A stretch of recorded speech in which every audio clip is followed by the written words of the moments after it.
ऐलान किया जाता है कि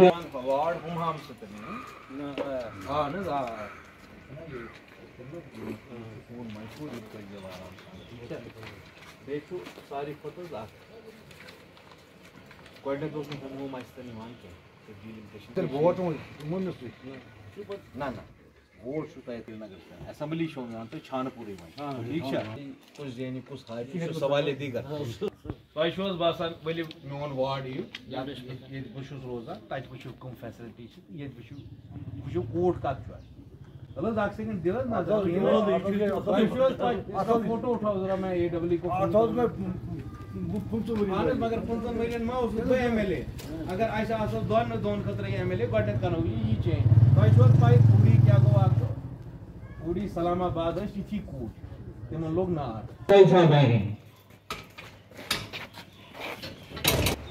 कैंडिडेट फॉर छानपुर तुम सैनिस दफ्तर पे मतलब फोन वोन कोर्मुत या सोन नफर आमुत निशन डिलिमिटेशन ना डिलिमिटेशन ब्रोट तुम क्या छानपुर असेंबली तुम लाश कड़नो उंगई या पार्टी ना लाश क्या यूता फील क्या करो गोदी मीडिया ये क्या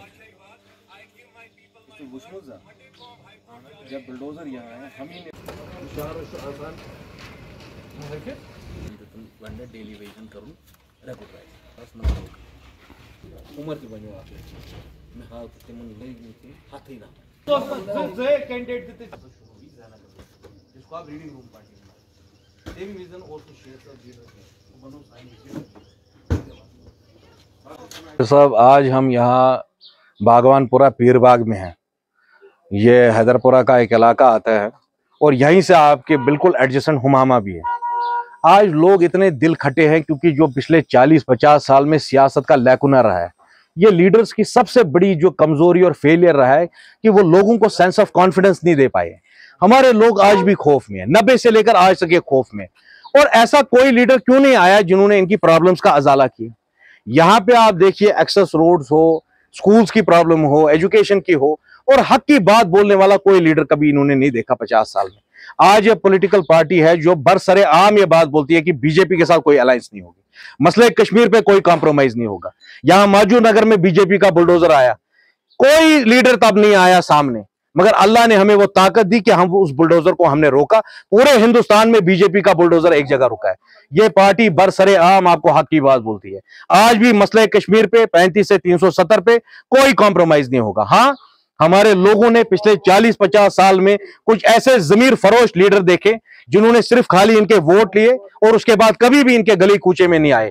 जब भी इनको प्रॉब्लम हुई, ये लीडर के घर पे गए, वो दरवाजा बंद मिला, वो फोन बंद मिला। ये जो एतमाद जो खत्म हो गया है सियासत में, उस एतमाद को दोबारा हम हासिल करने की कोशिश करेंगे।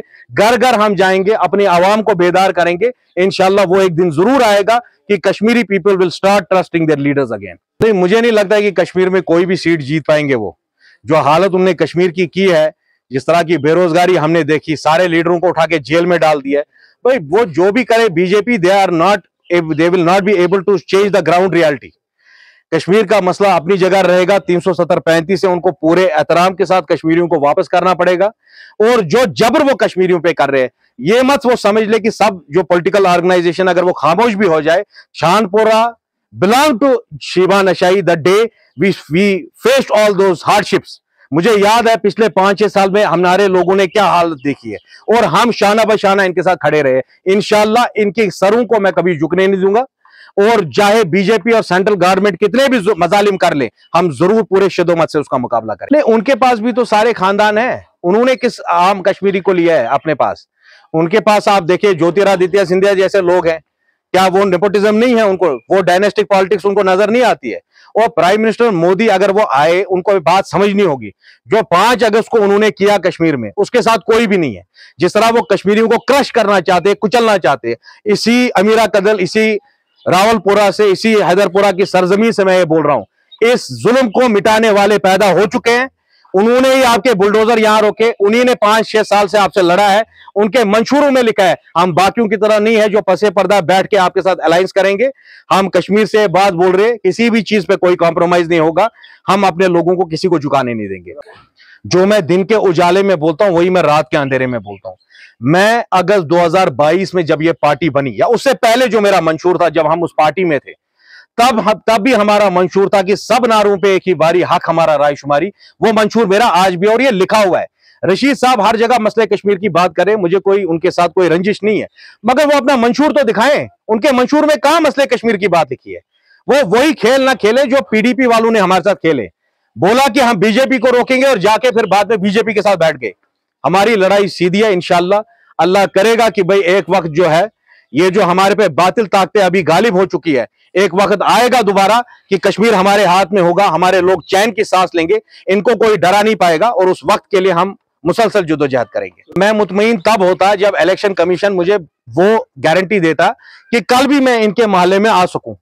मैं चला जाता हूं रावलपुरा तो मुझे कहते जी लॉ एंड ऑर्डर की प्रॉब्लम है। हर दूसरे दिन मेरी सिक्योरिटी विड्रॉ कर ली जाती है। किसी भी पॉलिटिकल लीडर की सिक्योरिटी विड्रॉ हुई पिछले 6-7 साल में? जब उमर अब्दुल्ला की सिक्योरिटी विड्रॉ नहीं होती है, महबूबा मुफ्ती की सिक्योरिटी विड्रॉ नहीं होती है, जस्ट बिकॉज कि मैं बीजेपी के खिलाफ हूं।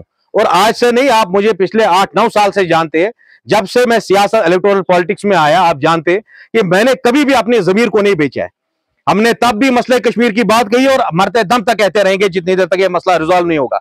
मगर गवर्नमेंट ऑफ इंडिया को समझना होगा, जिस तरह वो यहाँ के जो लीडर है उनको, उनकी वॉइस को मजल करना चाहते, उससे कोई जमीन पे बदलाव नहीं होगा। मैं चाहूंगा कि इलेक्शन के बाद भी जो है ये सूरत हाल ऐसी रहे। अगर हमारे लोगों को हमारी जरूरत होगी, we should be just one phone call away, और इंतजामिया इसके बीच में अड़ंगा ना लगाए।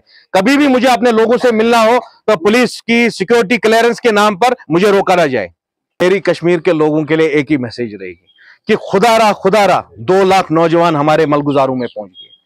आप मेहरबानी करके पिछले 100 साल की तारीख पढ़ लीजिए और अपने बच्चों को ये तारीख पढ़ाइए।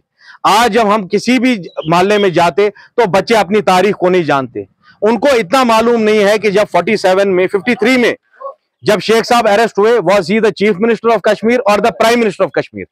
ये हिस्ट्री हमें जानने की जरूरत है। हमें खरे और खोटे में फर्क जानने की जरूरत है। उसके लिए कश्मीरी आवाम को भी जो है मेहनत करनी पड़ेगी, उनको बुजुर्गों से ये बातें सुननी पड़ेगी, उनको कश्मीर की हिस्ट्री पढ़नी पड़ेगी।